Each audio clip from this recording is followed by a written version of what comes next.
सो हे one आप लोग का बहुत बहुत स्वागत है आपके अपने यूट्यूब चैनल स्टडी पॉइंट रहा में। तो गाइज आप लोग के लिए मैं लेकर आई हूँ रेलवे ग्रुप डी 2025 का जीके जीएस के प्रीवियस ईयर लेवल का जो क्वेश्चन है उसका मैं ब्रह्मास्त्र सीरीज लेकर आई हूँ। ठीक है ना। तो आप सभी स्टूडेंट के लिए बहुत ज्यादा इंपॉर्टेंट होने वाला है। और आज का हमारा जो रेलवे ग्रुप डी का है, आज का हमारा जो ब्रह्मास्त्र सीरीज है वो हमारा ब्रह्मास्त्र सीरीज 1 है। ठीक है ना। तो चलिए सबसे पहले हम इसके कुछ एग्जाम पैटर्न के बारे में समझते हैं। ठीक है ना। तो मैं क्वेश्चन स्टार्ट करने से पहले आपको मैं कुछ इम्पोर्टेंट पॉइंट को मैं चाहूंगी कि आप लोग देखें जो आपके एग्जाम के लिए इम्पोर्टेंट। तो सबसे पहले अगर मैं बात करूँ सब्जेक्ट की, तो आपका जो है कौन कौन सा सब्जेक्ट पूछा जाता है। तो पहला आपको याद रखना है जनरल साइंस। ठीक है ना। जनरल साइंस से टोटल कितने क्वेश्चन पूछे जाते हैं। तो जनरल साइंस से नंबर ऑफ क्वेश्चन रहते हैं 25। ठीक है। उसके अलावा अगर मैं बात करूँ तो मैथ होते हैं। तो मैथ से तो हमारा कोई ही नहीं है, इससे 25 क्वेश्चन रहते हैं। एंड उसके अलावा अगर मैं बात करूँ रीजनिंग का, तो रीजनिंग से भी हम मेरा कोई ये नहीं है, तो रीजनिंग से 30। ठीक है ना। इसके अलावा अगर मैं बात करूँ तो यहाँ पे आपको याद रखना है, एक हो गया आपका जनरल अवेयरनेस। ठीक है ना। General general awareness general awareness and current affair. ठीक है ना। And current affair. ठीक है। तो यहाँ से अगर मैं बात करूँ तो यहाँ से जो है आपको टोटल कितने प्रश्न पूछे जाएंगे, 20।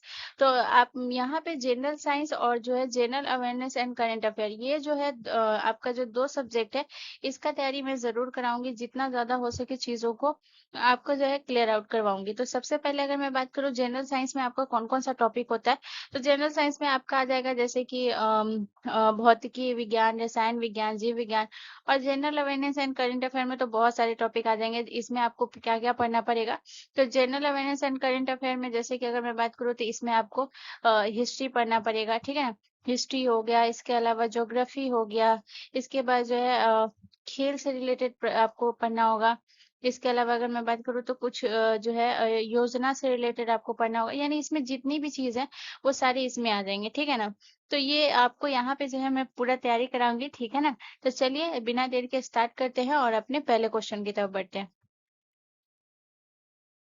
तो आज का हमारा पहला प्रश्न है, क्वेश्चन नंबर 1 है। क्वेश्चन नंबर 1 हमसे कह रहा है कि रुक्मणी देवी अरुणडले का संबंध किस शास्त्रीय नृत्य से। तो रुक्मणी देवी अरुणडले का संबंध भरतनाट्यम से है, मोहिनीअट्टम से है, कथकली से है या कथक से है। तो गाइज इसका जो करेक्ट आंसर होगा वो हो जाएगा ऑप्शन ए, हमारा करेक्ट आंसर हो जाएगा रुक्मणी देवी अरुणडले का संबंध भरतनाट्यम से। ठीक है। अब इनसे रिलेटेड जितना भी इम्पॉइंट बनेगा उन सबको एक एक करके देखेंगे। तो सबसे पहले हम बात करेंगे रुक्मणी देवी के बारे में। गाइज तो याद रखिएगा रुक्मणी देवी अरुणले, तो इन्हें कुछ कुछ पुरस्कार भी मिला हुआ है जो आपके परीक्षा की दृष्टि से इम्पोर्टेंट बन जाता है। तो सबसे पहले हम बात करेंगे इन्हें कौन कौन सा पुरस्कार मिला है। तो इन्हें पद्म भूषण पुरस्कार मिला हुआ है। ठीक है ना। पद्म भूषण हो गया। इसके अलावा आपको याद रखना है इन्हें और कौन सा पुरस्कार मिला है, संगीत नाटक अकादमी मिला है। संगीत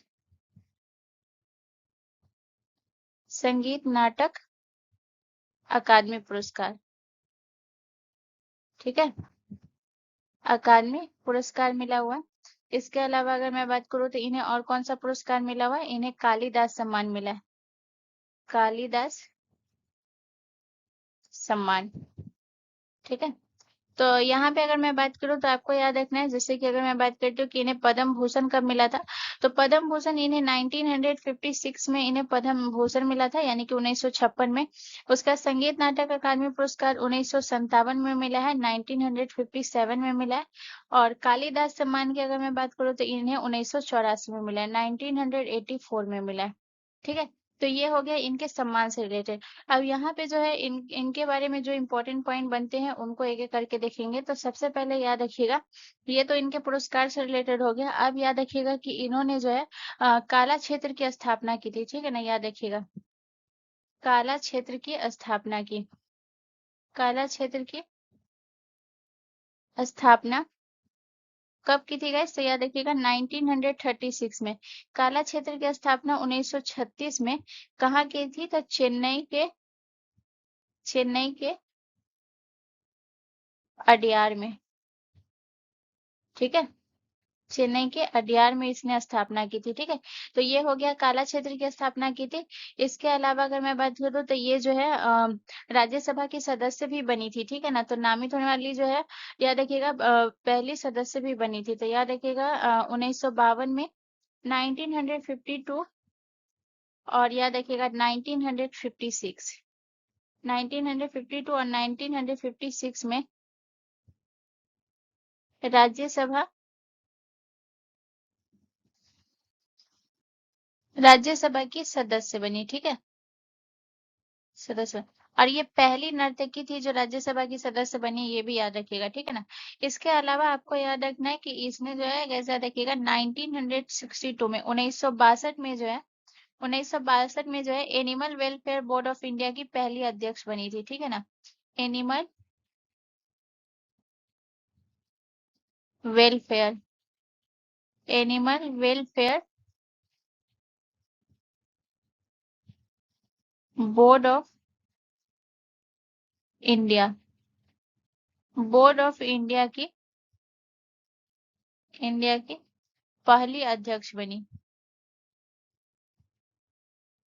पहली अध्यक्ष बनी। ठीक है, तो ये हो गया। इसके अलावा आपको और क्या याद रखना है, तो रुक्मणी देवी अरुणले के बारे में एक आपको जो है और पॉइंट याद रखना है, जो कि आपको याद रखना है कि 1987 में जो है भारत सरकार ने इनके सम्मान में, 1987 में जो है एक डाक टिकट जारी किया गया था। ठीक है ना, डाक टिकट, डाक टिकट जारी किया गया भारत सरकार के द्वारा, जारी किया गया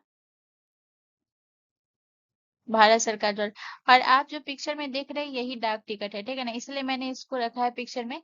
जो आप पिक्चर में देख रहे हैं यही डाक टिकट है। ठीक है ना, तो जारी किया गया था किसके द्वारा, भारत सरकार द्वारा, भारत सरकार द्वारा। ठीक है, तो इतना पॉइंट आपको रुक्मणी देवी अरुणले से याद रखना है। ठीक है, चलिए नेक्स्ट क्वेश्चन की तरफ। अगला क्वेश्चन हमारा क्वेश्चन नंबर 2 है गाइस। क्वेश्चन नंबर 2 कह रहा है कि मानव विकास रिपोर्ट निम्न में से किसके द्वारा जारी की जाती है। तो मानव विकास रिपोर्ट अंतरराष्ट्रीय मुद्रा कोष, जिसे हम IMF कहते हैं, इसके द्वारा जारी की जाती है। विश्व बैंक, जिसे हम वर्ल्ड बैंक कहते हैं, जिसे हम वर्ल्ड बैंक कहते हैं, ठीक है ना, इसके द्वारा जारी की जाती है। या फिर जो है संयुक्त राष्ट्र विकास कार्यक्रम, जिसे हम UNDP, UNDP मतलब क्या होता है, UNDP मतलब होता है यूनाइटेड नेशन डेवलपमेंट प्रोग्राम। ठीक है ना, या फिर संयुक्त राष्ट्र पर्यावरण, तो संयुक्त राष्ट्र पर्यावरण जिसे हम क्या कहते हैं, UNEP, UNEP, United Nation Environment Programme. ठीक है ना, इसका फुल फॉर्म होता है।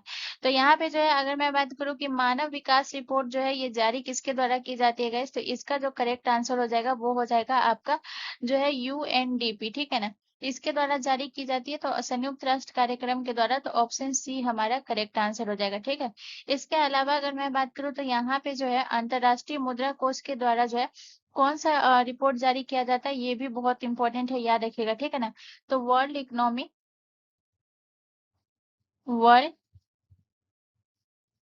इकोनॉमिक, ठीक है ना, world economic outlook, outlook hopefully आप लोग को दिख रहा होगा। ठीक है ना, वर्ल्ड इकोनॉमी आउटलुक रिपोर्ट जो है ये IMF के द्वारा जारी की जाती है।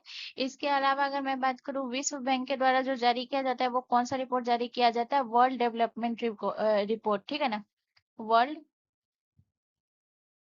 डेवलपमेंट,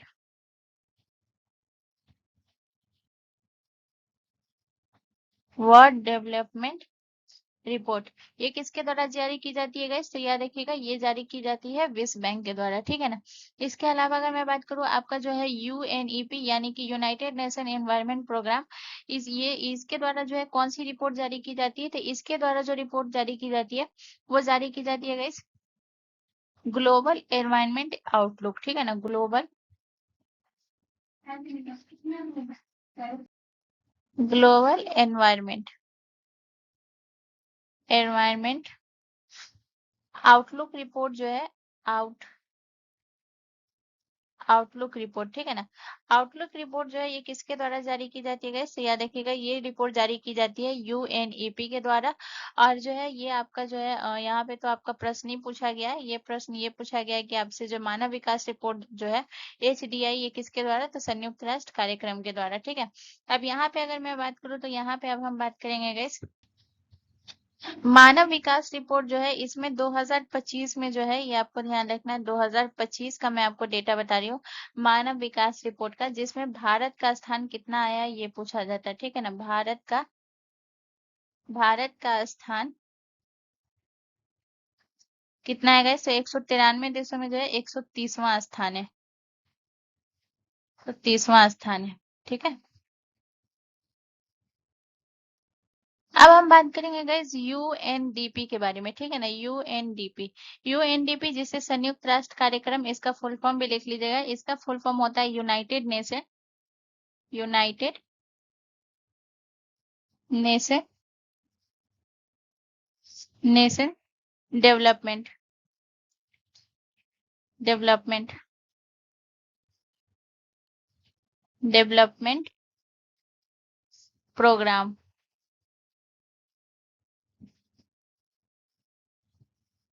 ठीक है। ये इसका फुल फॉर्म होता है।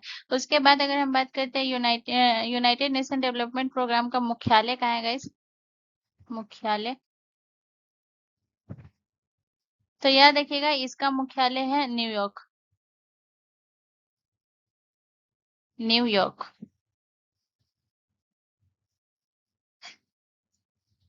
न्यूयॉर्क अमेरिका,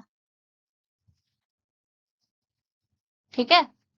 इसके अलावा आपको याद रखना है इसका स्थापना कब हुआ था गाइस? तो याद रखिएगा इसका स्थापना हुआ था 22 नवंबर 22 नवंबर 1965, 1965 को हुआ था, ठीक है ना। तो ये आपको इतना पॉइंट आपको याद रखना है, ठीक है। चलिए नेक्स्ट क्वेश्चन की तरफ। नेक्स्ट क्वेश्चन जाने से पहले एक पॉइंट और याद रख लीजिएगा, मानव विकास रिपोर्ट जो है पूछा जाता है कि कब से हर साल जो है ये जारी होता है।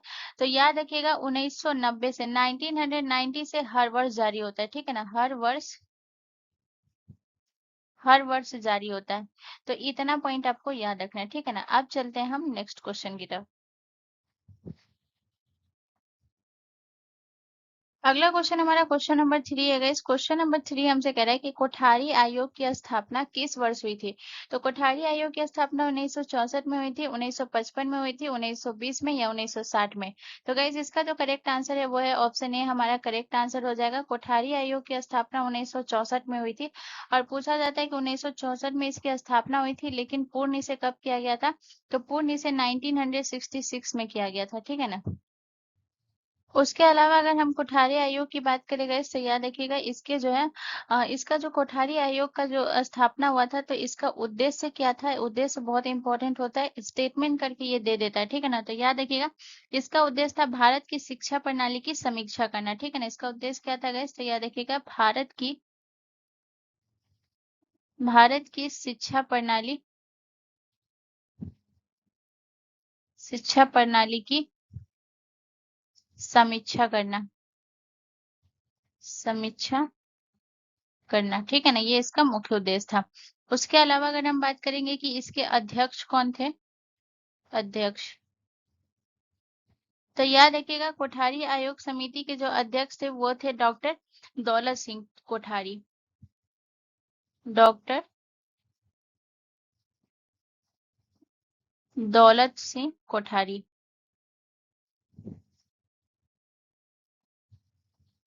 ठीक है। उसके अलावा अगर हम बात करें कि इन्होंने जो सिफारिश की थी शिक्षा प्रणाली की गई, तो शिक्षा प्रणाली की जो सिफारिश की थी, तो इन्होंने कैसी प्रणाली को प्रस्तुत किया था? तो इन्होंने जो है शिक्षा प्रणाली को प्रस्तुत किया था 10+2+3, ये इनका ये था।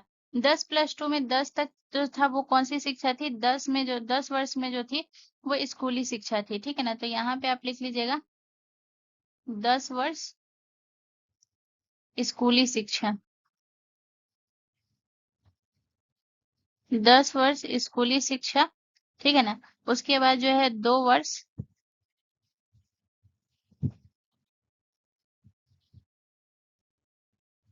उच्च माध्यमिक शिक्षा, उच्च माध्यमिक शिक्षा, ठीक है।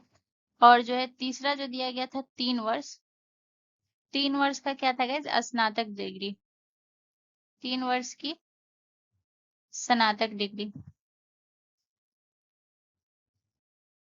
ये इनका था, ठीक है ना। शिक्षा प्रणाली में इनका ये था, ठीक है ना। और इसके लिए जो है गाइस याद रखिएगा, इसके लिए एक पॉइंट और याद रखिएगा कि इसमें जो है आपको याद रखिएगा, कोठारी आयोग की सिफारिश पे जो है भारत की जो है पहली राष्ट्रीय शिक्षा नीति भी बनी थी, ठीक है ना। भारत की पहली राष्ट्रीय शिक्षा नीति बनी, राष्ट्रीय शिक्षा नीति बनी। और ये भारतीय शिक्षा नीति जो बनी थी, ये कब बनी गाइस, तो याद रखिएगा 1968 में बनी, ठीक है ना। तो ये था आपका कोठारी आयोग से जो है इतना पॉइंट आपको याद रखना है, ठीक है ना। चलिए नेक्स्ट क्वेश्चन की तरफ। अगला क्वेश्चन हमारा क्वेश्चन नंबर 4 है गाइस। क्वेश्चन नंबर 4 कह रहा है कि कृष्णा नदी की कुल लंबाई कितनी है। तो कृष्णा नदी की कुल लंबाई 1400 किलोमीटर है, 1600 किलोमीटर है, 1300 किलोमीटर है या 1100 किलोमीटर है। तो गाइस इसका जो करेक्ट आंसर होगा वो होगा ऑप्शन ए, हमारा करेक्ट आंसर हो जाएगा। कृष्णा नदी की कुल लंबाई 1400 किलोमीटर है। अब हम बात करेंगे कृष्णा नदी से रिलेटेड जितने भी इंपॉर्टेंट पॉइंट बनते हैं उनके बारे में। तो सबसे पहले हम बात करेंगे कृष्णा नदी के उद्गम के बारे में, ठीक है ना। और याद रखिएगा कृष्णा नदी का उद्गम कहाँ से होता है गाइस, तो याद रखिएगा महाबलेश्वर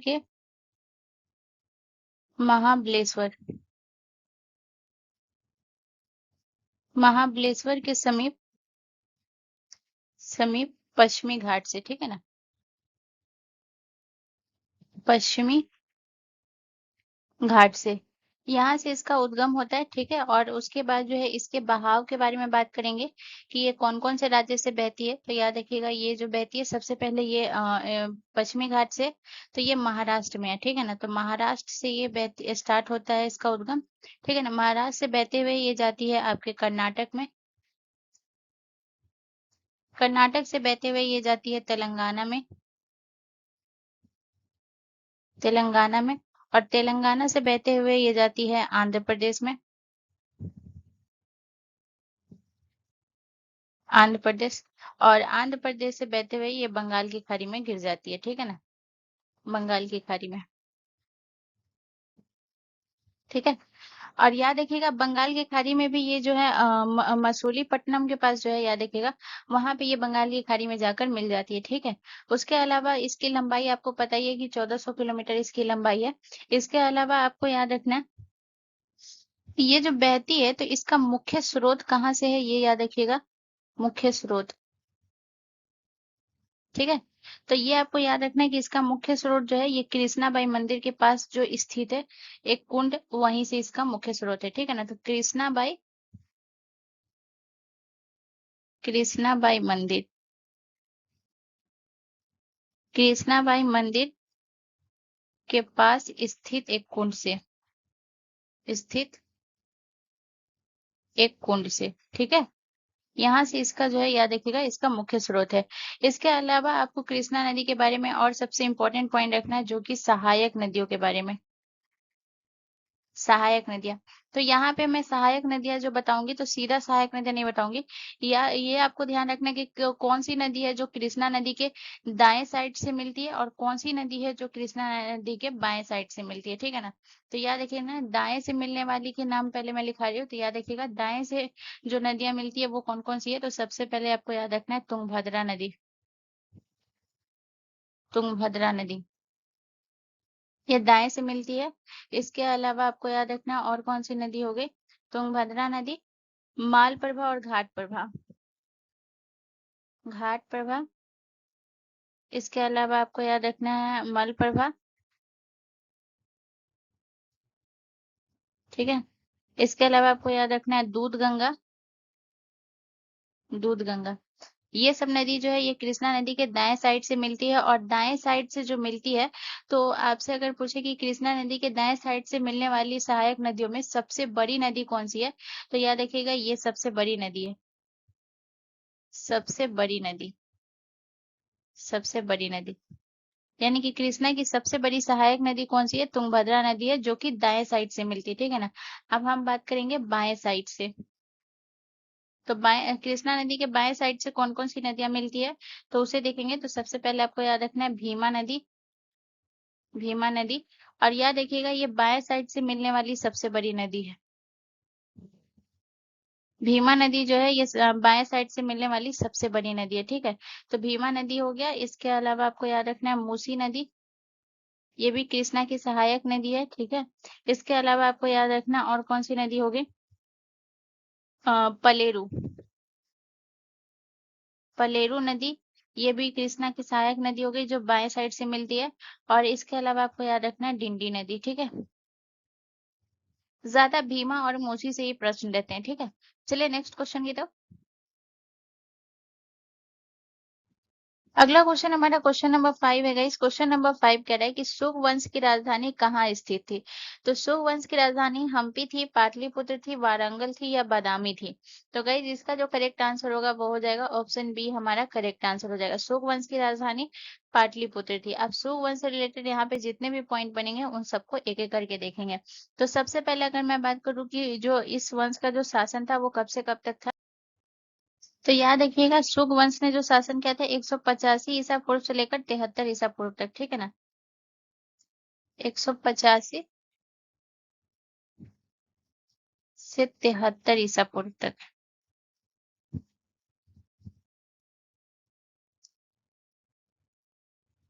इसके अलावा अगर हम बात करेंगे कि शुंग वंश की स्थापना जो है ये किसने की थी गाइस, तो ये आपको ध्यान रखना है। शुंग वंश की स्थापना जो है ये पुष्यमित्र शुंग ने की थी। पुष्यमित्र, पुष्यमित्र शुंग ने, ठीक है। और कब की थी, 185 ईसा पूर्व में, ठीक है। और याद रखिएगा इसने जो स्थापना की थी, तो याद रखिएगा मौर्य साम्राज्य का जो अंतिम शासक था बृहदत्त, बृहदत्त की हत्या करके जो है शुंग वंश की स्थापना की थी, ठीक है ना। तो याद रखिएगा मौर्य साम्राज्य का, मौर्य साम्राज्य के अंतिम शासक, अंतिम शासक बृहदत्त, ठीक है ना।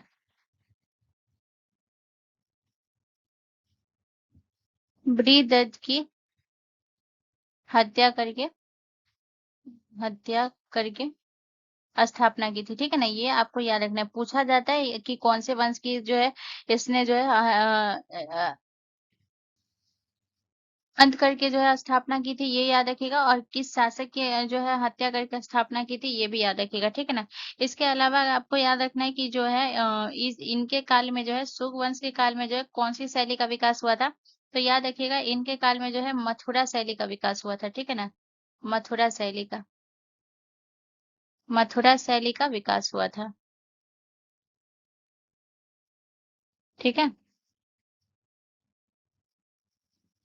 इसके अलावा आपको यहाँ पे अब याद रखना है शुंग वंश के पतन के बारे में, ठीक है ना। तो कुछ पतन के बारे में भी इंपॉर्टेंट पॉइंट याद रखिएगा। जैसे कि आपको याद रखना है कि इसका पतन कब हुआ था गाइस, तो याद रखिएगा इसका पतन हुआ था 73 ईसा पूर्व में, ठीक है। 73 ईसा पूर्व में इसका पतन हुआ था। और याद रखिएगा ये जो है शुंग वंश का अंतिम शासक कौन था गाइस, तो याद रखिएगा अंतिम शासक था शुंग वंश का अंतिम शासक। तो शुंग वंश का अंतिम शासक कौन था गाइस, तो याद रखिएगा देवभूति, देवभूति। शुंग वंश का अंतिम शासक देवभूति था, ठीक है ना। और याद रखिएगा उनके जो मंत्री थे वासुदेव कन्नम ने जो है गाइस देखिएगा इनके जो मंत्री थे देवभूति के मंत्री, देवभूति के मंत्री कौन थे गाइस, याद रखिएगा वसुदेव कन्नम, वसुदेव, वसुदेव कन्नम ने इनको पराजित कर दिया था, पराजित कर कन्नव वंश की स्थापना की, ठीक है ना। कन्नव वंश की, कर्ण वंश की स्थापना की। तो इतना पॉइंट आपको यहाँ से याद रखना है, ठीक है। अब यहाँ पे मैं आपको कुछ जो है आपको ये बताऊंगी और उसके अलावा उसकी राजधानी बताऊंगी, ठीक है ना। वंश बताऊंगी और राजधानी बताऊंगी। तो जैसे कि अगर मैं बात करूँ तो आपको याद रखना है जैसे कि होयसल वंश, होयसल वंश, तो होयसल वंश की जो है गाइस देखिएगा, होयसल वंश की राजधानी कहाँ थी गाइस? तो ये आपको ध्यान रखना है, होयसल वंश की राजधानी थी द्वार समुद्र। द्वार समुद्र, ये होयसल वंश की राजधानी थी। इसके अलावा अगर मैं बात करूँ तो आपको याद रखना है वारांगल। वारांगल जो था ये कहाँ था? तो याद रखिएगा काकतीय वंश। तो काकतीय वंश की राजधानी कहाँ थी गाइस? तो याद रखिएगा वारांगल। वारांगल, ठीक है। इसके अलावा अगर मैं बात करूँ तो आपको याद रखना है गौर वंश, ठीक है, गौर वंश। तो गौर वंश की राजधानी कहाँ थी गाइस? तो याद रखिएगा गौर वंश की राजधानी थी लखनौती, ठीक है। इसके अलावा अगर मैं बात करूँ तो और कौन सा हो गया गाइस? तो याद रखिएगा, और आपको याद रखना है चालुक्य वंश, ठीक है ना, चालुक्य वंश। तो चालुक्य वंश की राजधानी कहाँ थी गाइस? तो याद रखिएगा चालुक्य वंश की राजधानी थी बादामी। बादामी, ठीक है। तो ये इतना आपको याद रखना है। चलिए नेक्स्ट क्वेश्चन की तरफ। अगला क्वेश्चन हमारा क्वेश्चन नंबर 6 है गाइस। क्वेश्चन नंबर 6 कह रहा है कि सबसे भारी धातु निम्नलिखित में से कौन सा है? तो सबसे भारी धातु जो है अस्टाटिन है, ऑस्मियम है, लिथियम है, या हाइड्रोजन है? तो गाइस इसका जो करेक्ट आंसर होगा वो हो जाएगा ऑप्शन बी, हमारा करेक्ट आंसर हो जाएगा। आपसे पूछ रहा है सबसे भारी धातु कौन सा है? तो सबसे भारी धातु जो है ये ऑस्मियम है, ठीक है ना। ऑस्मियम के अलावा अगर मैं बात करूँ तो यहाँ पे इसके बारे में आपको कुछ इंपॉर्टेंट पॉइंट याद रखने हैं। जैसे ऑस्मियम के बारे में आपको याद रखना है कि इसका जो है सबसे पहले आपको याद रखना है खोज कब हुआ था? तो इसका खोज 1803 में हुआ था, ठीक है ना। इसका खोज कब हुआ था गाइस? याद रखिएगा 1803 में इसका खोज हुआ था। और इसका खोज जो है ये किसके द्वारा हुआ था? तो स्मिथसन टेननेट के द्वारा, ठीक है ना। स्मिथ स्मिथसन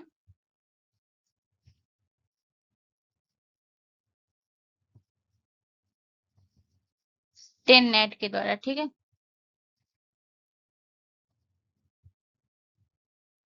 टेननेट के द्वारा, ठीक है। तो ये आपको याद रखना है 1803 में हुआ। उसके अलावा अगर हम बात करें तो इसका जो है कलर कैसा होता है? तो याद रखिएगा इसका रंग, ठीक है ना। तो इसका रंग कैसा होता है गाइस? तो याद रखिएगा नीला और चमकदार होता है।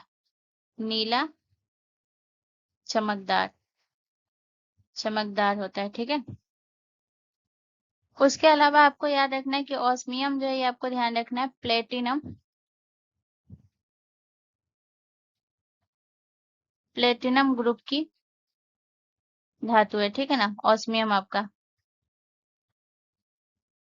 इसके अलावा आपको याद रखना है गाइस, इसके अलावा याद रखना है इसका उपयोग कहाँ कहाँ होता है ये आपको ध्यान रखना है। तो ऑस्मियम का उपयोग होता है गाइस, याद रखिएगा फाउंटेन पेन में, फाउंटेन फाउंटेन पेन में ऑस्मियम का उपयोग होता है। फाउंटेन पेन निब में, ठीक है ना, ऑस्मियम का उपयोग होता है। इसके अलावा अगर मैं बात करूँ तो आपका जो है सर्जिकल टूल्स में होता है, सर्जिकल टूल्स में। तो एक बार प्रश्न पूछा गया था ग्रुप डी में ही कि फाउंटेन पेन निब में जो है किस धातु का उपयोग होता है?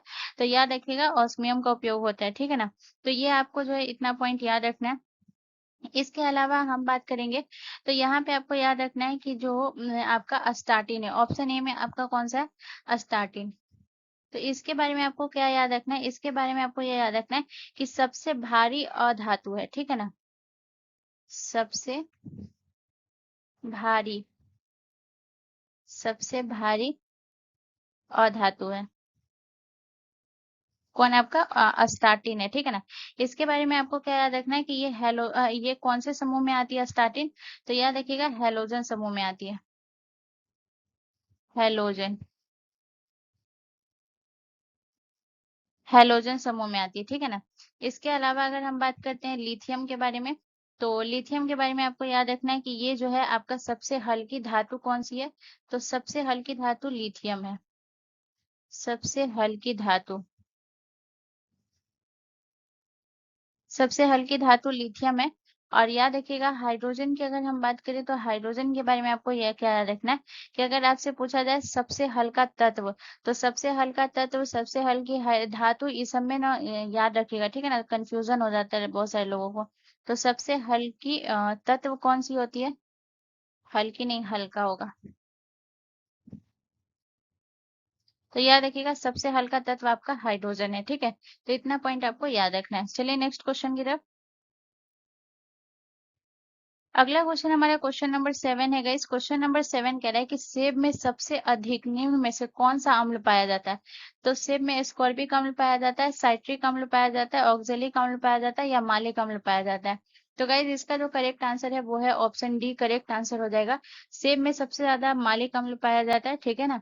यहाँ पे आपको इसके बारे में याद क्या रखना है कि सेब में जो मालिक अम्ल पाया जाता है तो कितना परसेंट पाया जाता है गाइस? तो याद रखिएगा सेब में मालिक अम्ल जो पाया जाता है गाइस, याद रखिएगा 80 से 90%, 80 से 90% पाया जाता है मालिक अम्ल।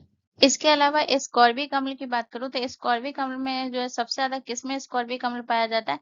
तो आंवला में सबसे ज्यादा एस्कॉर्बिक अम्ल पाया जाता है, लगभग 100 ग्राम जो पाया जाता है एस्कॉर्बिक अम्ल आंवला में, ठीक है ना। तो आंवला में सबसे ज्यादा एस्कॉर्बिक अम्ल पाया जाता है। सिट्रिक अम्ल की अगर मैं बात करूं तो ये सबसे ज्यादा किसमें पाया जाता है? नींबू में सबसे ज्यादा पाया जाता है सिट्रिक अम्ल। तो सिट्रिक अम्ल जो नींबू में पाया जाता है कितना परसेंट पाया जाता है? तो लगभग ये 5 से लेकर 8% तक पाया जाता है, ठीक है। इसके अलावा ऑक्जेलिक अम्ल की बात करूं तो ऑक्जेलिक अम्ल जो है ये आपका सबसे ज्यादा पाया जाता है पालक में, ठीक है ना। पालक में सबसे ज्यादा ऑक्जेलिक अम्ल पाया जाता है। तो ये हो गया। अब यहाँ पे मैं कुछ और भी लिखाऊंगी जो पाया जाता है, जैसे कि मालिक अम्ल की अगर मैं बात करूँ तो सबसे ज्यादा सेब में पाया जाता है, लेकिन इसके अलावा अगर मैं बात करूँ तो नाशपाती में भी आपका मालिक अम्ल पाया जाता है, ठीक है ना। इसके अलावा और आपका कौन सा हो गया? इसके अलावा सेब हो गया, नाशपाती हो गया, बेर हो गया। बेर भी आपका जो है मालिक अम्ल पाया जाता है। इसके अलावा आपको याद रखना है चेरी हो गया, इसमें आपका मालिक अम्ल पाया जाता है, ठीक है ना। इसके अलावा ऑक्जेलिक अम्ल की अगर मैं बात करूं तो ऑक्जेलिक अम्ल आपका पालक पाया जाता है। इसके अलावा टमाटर, और याद रखिएगा हरी पत्तीदार सब्जी में भी पाया जाता है। हरी पत्तीदार सब्जी ऑक्जेलिक अम्ल पाया जाता है, ठीक है। इसके अलावा सिट्रिक अम्ल की बात करूं तो सिट्रिक अम्ल में सबसे ज्यादा आपका किसका पाया जाता है? नींबू। इसके अलावा अगर मैं बात करूं सिट्रिक अम्ल की तो और याद रखिएगा मौसमी, ठीक है। इसके अलावा आपको याद रखना और कौन सा हो गया? चकोतरा। इसमें क्या पाया जाता है गाइस? तो याद रखिएगा इसमें पाया जाता है आपका सिट्रिक एसिड। इसके अलावा अब हम बात करेंगे आपका एस्कॉर्बिक अम्ल। तो एस्कॉर्बिक अम्ल की अगर मैं बात करूँ इसमें आपका क्या क्या पाया जाता है एस्कॉर्बिक अम्ल में? तो आपका हो गया संतरा, आंवला, ठीक है। इसके अलावा अगर मैं बात करूँ तो आपका हो गया कीवी। इसके बाद आपको याद रखना है स्ट्रॉबेरी। ये सब आपका जो है स्कॉर्बिक अम्ल पाया जाता है इन सारे फ्रूट में, ठीक है। तो इतना पॉइंट आपको याद रखना है, लेकिन सबसे ज्यादा कौन किस में पाया जाता है ये भी आपको पता होना चाहिए, ठीक है। चलिए नेक्स्ट क्वेश्चन की तरफ। अगला क्वेश्चन हमारा क्वेश्चन नंबर 8 है गाइस। क्वेश्चन नंबर 8 कह रहा है कि भारत का एकमात्र सक्रिय ज्वालामुखी कौन सा है? तो भारत का एकमात्र सक्रिय ज्वालामुखी बैरन द्वीप है, माउंट एटना है, न्यारा गोगो है, या स्ट्रोम्बोली है? तो गाइस इसका जो करेक्ट आंसर है वो है ऑप्शन ए, हमारा करेक्ट आंसर हो जाएगा बैरन द्वीप है, ठीक है ना। ये आपको याद रखना है, भारत का एकमात्र जो है ये आपको ध्यान रखना है सक्रिय ज्वालामुखी है। उसके अलावा अगर हम बात करेंगे कि ये आपका स्थित कहाँ है गाइस, तो याद रखिएगा ये जो आपका स्थित है ये है अंडमान सागर में, अंडमान सागर में, ठीक है। इसके अलावा आपको याद रखना है इसकी ऊंचाई कितनी है? तो इसकी ऊंचाई है गाइस, याद रखिएगा इसकी ऊंचाई है 354 मीटर, 354 मीटर, ठीक है। तो इसके बारे में आपको इतना याद रखना, और ये भारत का एकमात्र सक्रिय ज्वालामुखी है, ये भी आपको याद रखना है, ठीक है। अगर मैं बात करूँ तो यहाँ पे आपको याद रखना है कि ज्वालामुखी में जो है 3 प्रकार की ज्वालामुखी होती है, ठीक है ना। याद रखिएगा ज्वालामुखी,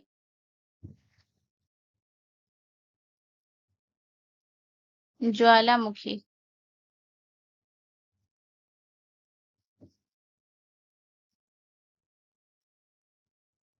ज्वालामुखी 3 प्रकार की होती है, ठीक है?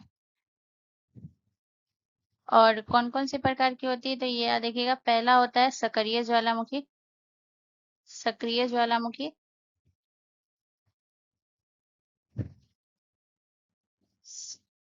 इसके अलावा दूसरा जो है ये आपको कौन-सा याद रखना है?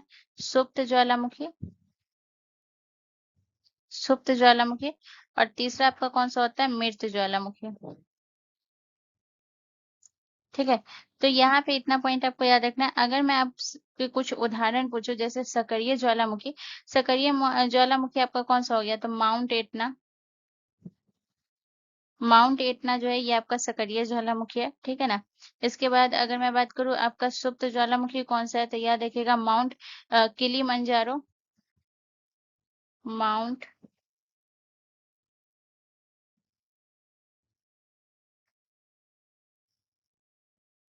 किलिमंजारो, ठीक है? इसके अलावा जो है यहाँ पे आपका और जो है मृत ज्वालामुखी की अगर मैं बात करूँ, तो याद रखिएगा ये हो जाएगा आपका देवबंद, जो कि ईरान में है। ठीक है? तो ये ज्वालामुखी के कुछ प्रकार हो गए। अब यहाँ पे आइए, हम यहाँ पे बात करेंगे जैसे आपका माउंट एटना हो गया, इसके बारे में कुछ इंपॉर्टेंट पॉइंट को देखेंगे। ठीक है ना? तो सबसे पहले आपको याद रखना है माउंट एटना जो है ये यूरोप का सबसे सक्रिय ज्वालामुखी है, ठीक है ना? माउंट एटना जो है ये आपको ध्यान रखना है, यूरोप का सबसे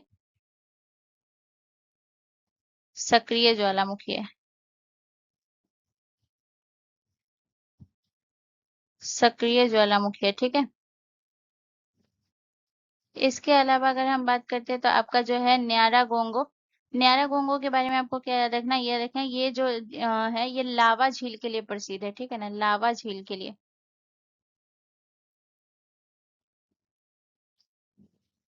लावा झील के लिए प्रसिद्ध है, ठीक है? इसके बाद आपको जो है स्ट्रोम्बोली, तो स्ट्रोम्बोली के बारे में आपको क्या याद रखना है गाइस? तो याद रखिएगा स्ट्रोम्बोली जो है ये भूमध्य सागर का इसे प्रकाश स्तंभ कहा जाता है, ठीक है ना? तो याद रखिएगा भूमध्य सागर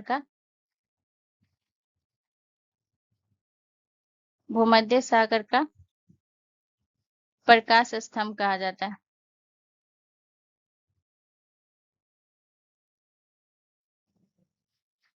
ठीक है?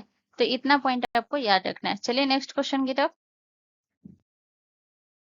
अगला क्वेश्चन हमारा क्वेश्चन नंबर 9 है गाइस। क्वेश्चन नंबर 9 हमसे कह रहा है कि छत्तीसगढ़ राज्य की स्थापना किस वर्ष हुई थी? तो 1 दिसंबर 1963 को हुई थी, 1 नवंबर 2000 को हुई थी, 20 फरवरी 1987 को हुई थी, या 2 जून 2014 को हुई थी? तो गाइस याद रखिएगा छत्तीसगढ़ की स्थापना जो हुआ था वो हुआ था 1 नवंबर 2000 को, ठीक है ना? तो ऑप्शन बी हमारा करेक्ट आंसर हो जाएगा। अगर मैं यहाँ पे जो है 1 दिसंबर 1963 की बात करूँ, तो 1 दिसंबर 1963 को नागालैंड की स्थापना हुई थी। नागालैंड की, नागालैंड की स्थापना हुई थी, ठीक है? इसके अलावा अगर मैं बात करूँ 20 फरवरी 1987 को, 20 फरवरी 1987 को मिजोरम की स्थापना हुई, मिजोरम की स्थापना हुई, ठीक है? इसके अलावा 2 जून 2014 की अगर मैं बात करूँ तो तेलंगाना की स्थापना हुई, तेलंगाना की स्थापना हुई, ठीक है?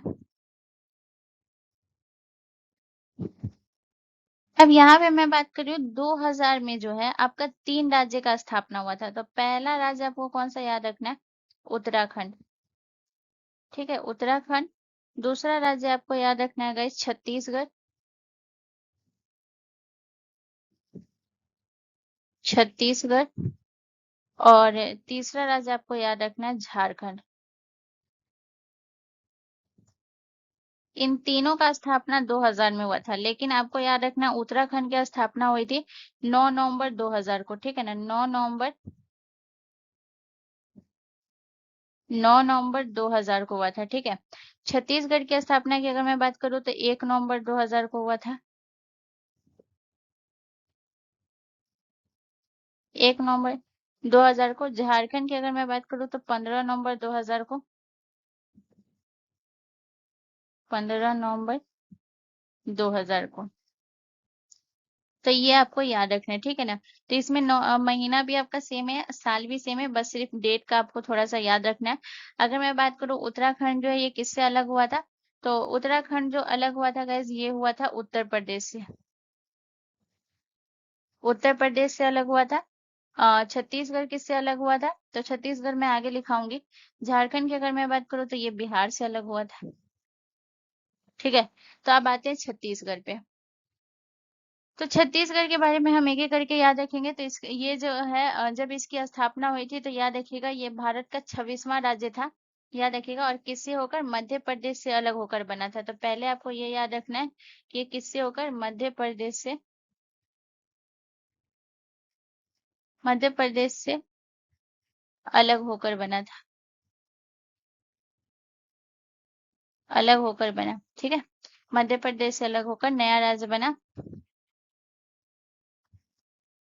भारत का 26वां राज्य बना।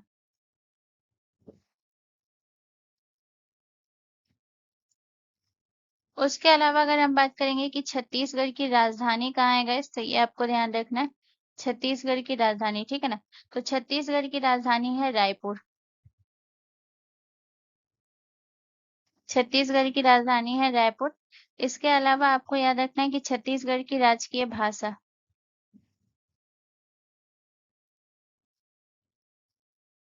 छत्तीसगढ़ की राजकीय भाषा कहाँ है गाइस, तो याद रखिएगा छत्तीसगढ़ की राजकीय भाषा है आपका जो है क्या है गाइस, तो याद रखिएगा छत्तीसगढ़ी है और हिंदी है। छत्तीसगढ़ी, छत्तीसगढ़ी और हिंदी, और हिंदी है, ठीक है। तो ये जो है छत्तीसगढ़ के बारे में आपको इतना याद रखना है। अगर मैं यहाँ की जो है कुछ जनजाति के बारे में बात करूँ कि छत्तीसगढ़ की कौन-कौन सी जनजाति है, तो इसके भी नाम लिख लीजिएगा। छत्तीसगढ़ की अगर जनजाति की बात करूँ, तो याद रखिएगा यहाँ पाया जाता है आपका गोंड जनजाति, गोंडी जनजाति, ठीक है। इसके अलावा अगर मैं बात करूँ तो और कौन सी है, हल्बी जनजाति, हल्बी, और एक और याद रखिएगा बस्तरी जनजाति, ठीक है। चलिए अब हम नेक्स्ट क्वेश्चन की तरफ चलते हैं। अगला क्वेश्चन हमारा क्वेश्चन नंबर 10 है गाइस। क्वेश्चन नंबर 10 कह रहा है कि बंदी खलम किस राज्य का त्योहार है, तो हिमाचल प्रदेश का है, मेघालय का है, कर्नाटक का है, या तमिलनाडु का। तो गाइस ये जो है आपके मेघालय का है, तो ऑप्शन बी हमारा करेक्ट आंसर हो जाएगा। अब बेदीन खलम त्योहार से आपको सबसे इंपॉर्टेंट पॉइंट क्या याद रखना है कि ये त्योहार जो है, ये याद रखिएगा ये कौन सी जनजाति के द्वारा मनाया जाता है, तो जयंतिया जनजाति के द्वारा। जयंतिया, जयंतिया जनजाति के द्वारा।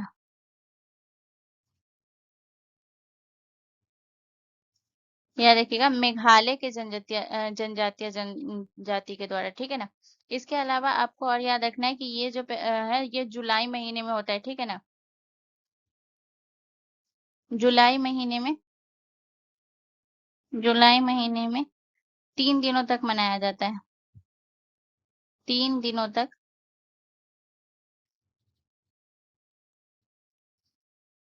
3 दिनों तक मनाया जाता है, ठीक है।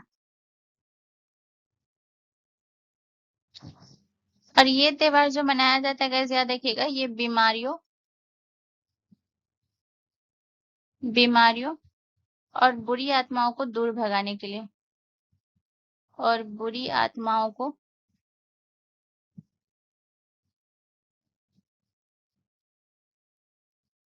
दूर भगाने के लिए,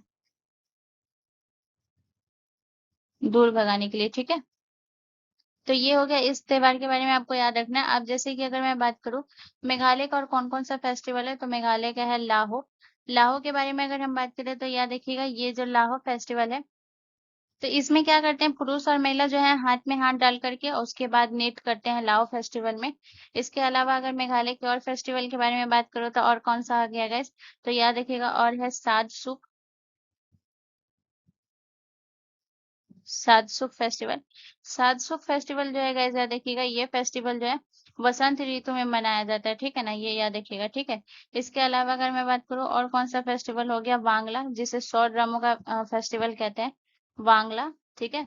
इसके अलावा और कौन सा हो गया गाइस, तो याद रखिएगा और हो गया रोंगचू गाला, रोंगचू, रोंगचू गाला।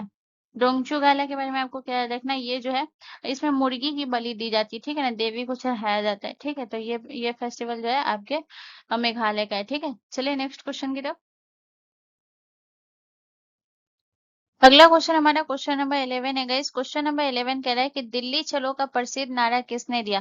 तो दिल्ली चलो का प्रसिद्ध नारा बाल गंगाधर तिलक ने, महात्मा गांधी ने, नेताजी सुभाष चंद्र बोस ने, या यूसुफ मेहर अली ने। तो गाइस इसका जो करेक्ट आंसर हो जाएगा वो हो जाएगा ऑप्शन सी, हमारा करेक्ट आंसर हो जाएगा नेताजी सुभाष चंद्र बोस। नेताजी सुभाष चंद्र बोस की अगर मैं बात करूँ तो दिल्ली चलो का नारा इन्होंने दिया था। इसके अलावा अगर मैं बात करूँ जय हिंद का नारा किसने दिया था, तो जय हिंद का भी नारा नेताजी सुभाष चंद्र बोस ने दिया था। इसके अलावा अगर मैं बात करूँ तो आपको याद रखना है, तुम मुझे खून दो मैं तुम्हें आजादी दूंगा। तुम मुझे खून दो, खून दो, मैं तुम्हें आजादी दूंगा। मैं तुम्हें आजादी दूंगा, ठीक है। तो ये जो है ये किसका है, ये भी आपके नेताजी सुभाष चंद्र बोस का है, ठीक है ना। दिल्ली चलो का नारा हो गया। तो ये आपको याद रखना है। इसके अलावा अगर मैं बाल गंगाधर तिलक की बात करूं तो बाल गंगाधर तिलक का कौन सा नारा है, तो स्वराज मेरा जन्मसिद्ध अधिकार है और मैं इसे लेकर रहूंगा। स्वराज मेरा जन्मसिद्ध अधिकार है, ठीक है ना।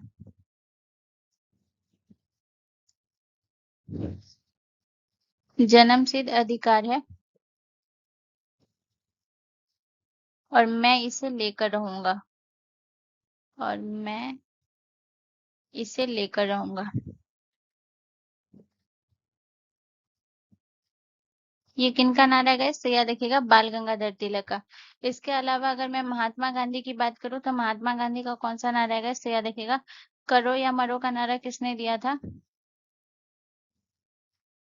करो या मरो का नारा जो है ये महात्मा गांधी ने दिया था, ठीक है। इसके अलावा अगर मैं बात करूं आपका जो है यूसुफ मेहर अली ने, यूसुफ मेहर अली ने जो है वो किस चीज का नारा दिया था गाइस, तो ये भी बहुत इंपॉर्टेंट है, याद रखिएगा भारत छोड़ो, ठीक है ना, भारत छोड़ो। भारत छोड़ो जो है गाइस याद रखिएगा ये यूसुफ मेहर अली ने। अब यहाँ पे जो है मैं कुछ इंपॉर्टेंट नाम लिखाऊंगी और कुछ जो है नारा लिखाऊंगी जो कि आपको याद रखना है, ठीक है। तो यहाँ पे मैं बॉक्स बना देती हूँ। सबसे पहले अगर मैं बात करूँ तो याद रखिएगा संपूर्ण क्रांति।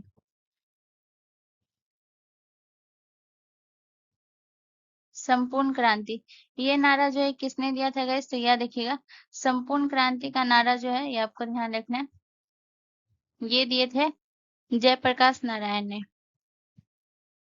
जयप्रकाश नारायण ने, ठीक है।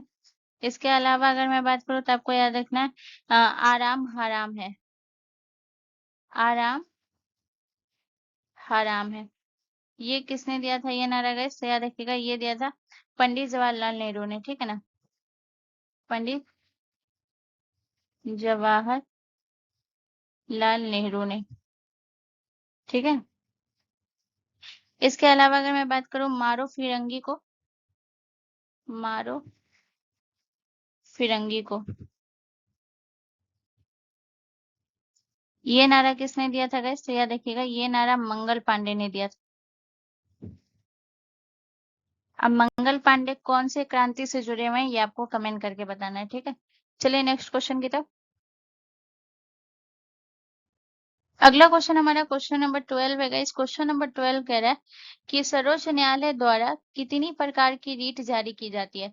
तो सर्वोच्च न्यायालय के द्वारा कितनी प्रकार की रीट जारी की जाती है, 4 प्रकार की, 5 प्रकार की, 3 प्रकार की, या 7 प्रकार की। तो गाइज इसका जो करेक्ट आंसर होगा 5 प्रकार की रीट जारी की जाती है। 5 प्रकार की रीट कौन कौन सी जारी की जाती है, तो पहला आपको याद रखना है जो कि है बंदी प्रत्यक्षीकरण।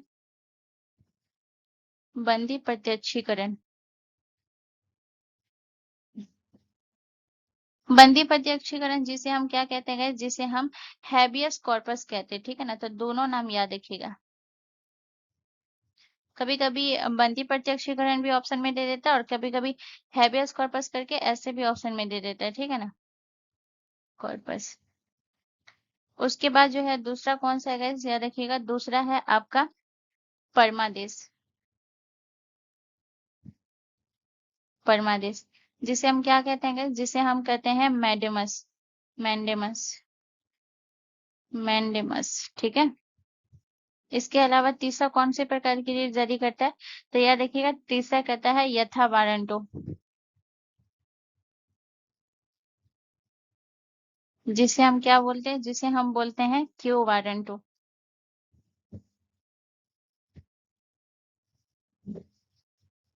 ठीक है। इसके अलावा अगर मैं बात करूं, चौथा आपका कौन सा आ गया, चौथा हो गया आपका उत्प्रेषण, उत्प्रेषण।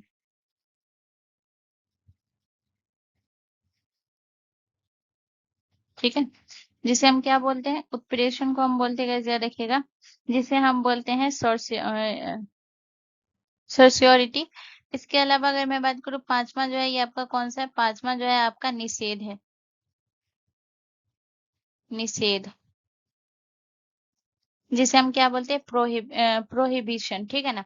यहाँ पे 5 प्रकार की रीट जारी करता है। यहाँ पे आपको क्या याद रखना है गाइस, तो सर्वोच्च न्यायालय के बारे में आपको याद रखना है कि ये जो अधिकार जो जारी करता है, तो सर्वोच्च न्यायालय किस आर्टिकल के द्वारा ये रीट को जारी करता है, तो याद रखिएगा सर्वोच्च न्यायालय ये आर्टिकल को जारी करता है 32 के द्वारा। ठीक है ना। अनुच्छेद, अनुच्छेद 32 के द्वारा जारी करता है। ठीक है। और उसके अलावा अगर मैं बात करूँ, तो एक और याद रखिएगा कि जो आपके जो है याद रखिएगा राज्य के उच्च न्यायालय है, ये कौन से आर्टिकल के तहत, तो याद रखिएगा राज्य के उच्च न्यायालय, राज्य के उच्च न्यायालय। तो राज्य के उच्च न्यायालय जो है कौन से आर्टिकल के तहत, अनुच्छेद 226 के तहत, अनुच्छेद 226 के तहत जारी करता है। ठीक है। तो ये जो है आर्टिकल पूछता है, तो ये आपको याद रखना है। ठीक है ना। चलिए नेक्स्ट क्वेश्चन की तरफ। अगला क्वेश्चन हमारा क्वेश्चन नंबर 13 है गाइस। क्वेश्चन नंबर 13 कह रहा है कि उस्ताद अलाउद्दीन खां किस वाद्य यंत्र से संबंधित है, तो आपको बताना है अलाउद्दीन खान जो है ये कौन से वाद्य यंत्र से संबंधित है गाइस, तो इसका जो करेक्ट आंसर हो जाएगा वो हो जाएगा सरोद, ऑप्शन बी हमारा करेक्ट आंसर हो जाएगा। अब यहाँ पे अगर मैं बात करूँ, तो सरोद से और कौन कौन से संबंधित है, तो अलाउद्दीन खान हो गए। इसके अलावा आपको याद रखना है अमजद अली, अमजद अली आपके कौन से वाद्य यंत्र से संबंधित है, सरोद से। इसके अलावा याद रखना है उस्ताद, उस्ताद अली अकबर। तो उस्ताद अली अकबर जो है ये कौन से वाद्य यंत्र से संबंधित है, ये भी आपके सरोद से संबंधित है। ठीक है। इसके अलावा हम बात करते हैं गाइस, याद रखिएगा सारंगी, सारंगी से संबंधित कौन कौन से हैं, तो सबसे पहले आपको याद रखना है पंडित राम नारायण, पंडित राम नारायण। ठीक है। पंडित राम नारायण ये आपके सारंगी से संबंधित है। इसके अलावा अगर मैं बात करूं, उस्ताद सुल्तान खान। ठीक है। तो ये आपके किससे संबंधित है गाइस, तो याद रखिएगा उस्ताद सुल्तान खान ये आपके सारंगी से संबंधित है। इसके अलावा अगर मैं बात करूं, उस्ताद शकूर खान,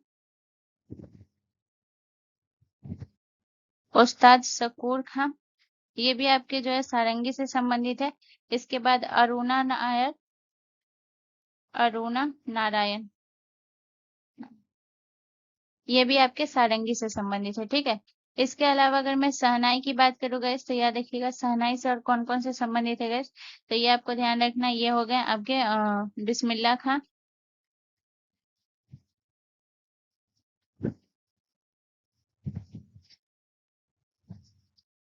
बिस्मिल्लाह खां ये भी आपके शहनाई से संबंधित है। इसके अलावा अगर मैं बात करूँ, तो और कौन कौन से हो गए, बिस्मिल्लाह खां हो गए। इसके अलावा अ, अमजद हुसैन, सॉरी अहमद हुसैन, अहमद हुसैन। ठीक है ना। ये भी आपके जो है शहनाई से संबंधित है। ठीक है ना, अहमद हुसैन हो गए। इसके अलावा पंडित राम सहाय, पंडित राम सहाय, पंडित राम सहाय मिश्रा, ये जो है ये भी आपके शहनाई से संबंधित हो गए, ठीक है। इसके अलावा अब हम बात करते हैं संतूर। तो संतूर से सबसे पहले अगर मैं बात करूँ तो याद रखिएगा भजन सोपारी, ये आपके संतूर से संबंधित है। उसके अलावा पंडित शिव कुमार शर्मा,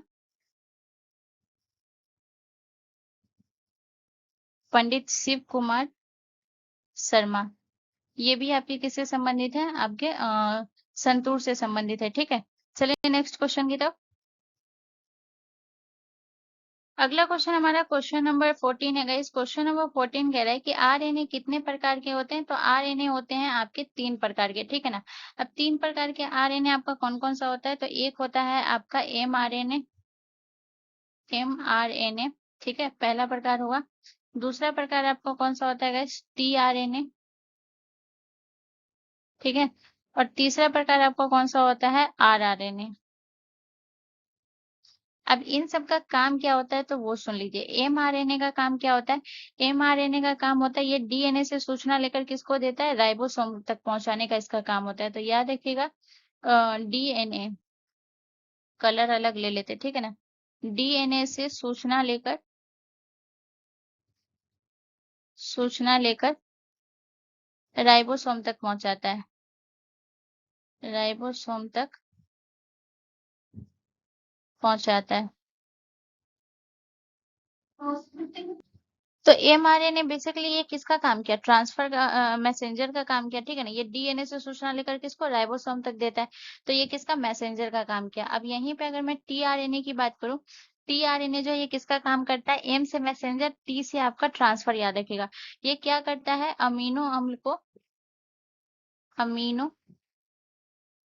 अमीनो अम्ल को राइबोसोम तक लाता है, ठीक है ना। राइबो राइबोसोम तक लाता है, राइबोसोम तक। तो ये किसका काम, ट्रांसफर का काम किया। इसके अलावा अगर मैं बात करूँ आरएनए, आरएनए जो है ये किसका है, तो आरएनए जो है राइबोसोम का मुख्य घटक होता है। राइबोसोम का मुख्य घटक होता है।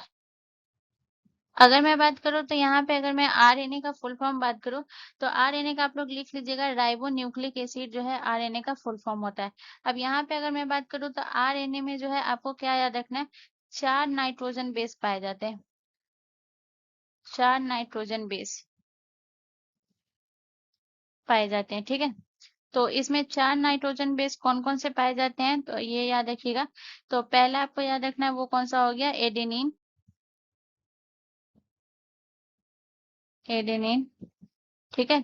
दूसरा आपको याद रखना है ग्यूनिन। तीसरा आपको याद रखना है कौन सा हो गया, साइटोसिन।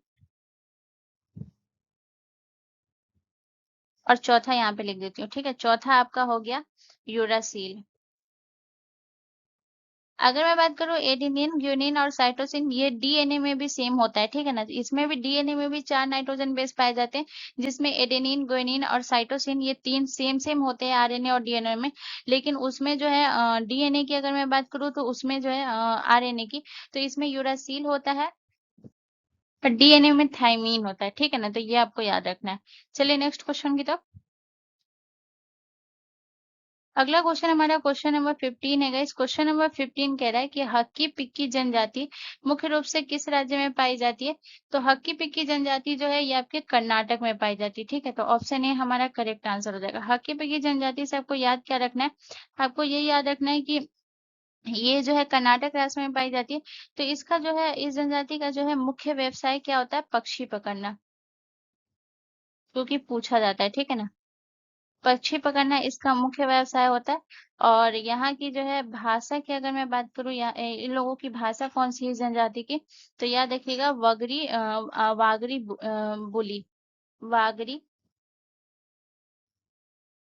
वागरी बोली, ठीक है। तो यहाँ की भाषा, अब जैसे अगर मैं बात करूँ कर्नाटक में और कौन कौन सी जनजाति पाई जाती है, तो याद रखिएगा कोरगा जनजाति पाई जाती है कर्नाटक में, ठीक है ना। इसके अलावा अगर मैं बात करूँ सोलिगा सोलिगा जनजाति पाई जाती है, ठीक है। इसके अलावा अगर मैं बात करूँ तो और कौन सी जनजाति पाई जाती है गाइस, तो याद रखिएगा इरू लीगा, इरू लीगा। तो ये सारी जनजाति आपको कहाँ पाई जाती है? कर्नाटक में। तो गाइज़ यहाँ का से आज का जो आपका रेलवे ग्रुप डी का था वो सेशन यहीं कंप्लीट होता है। यहाँ से रिलेटेड अगर कोई भी कन्फ्यूज़न, कोई भी दिक्कत है तो आप मुझसे कमेंट करके पूछ सकते हैं, मैं उसका ज़रूर रिप्लाई करूँगी। एंड ये वीडियो आपके लिए थोड़ा-सा भी इन्फॉर्मेटिव था तो प्लीज़ चैनल को ज़रूर सब्सक्राइब कर लीजिएगा। और ये वीडियो के लिए अगर आपको यहाँ पे कन्फ्यूज़न है तो मैं दोबारा कह रही हूँ, आप कमेंट करिएगा, मैं रिप्लाई करूँगी, ठीक है? मिलते हैं नेक्स्ट वीडियो में गाइज़, धन्यवाद।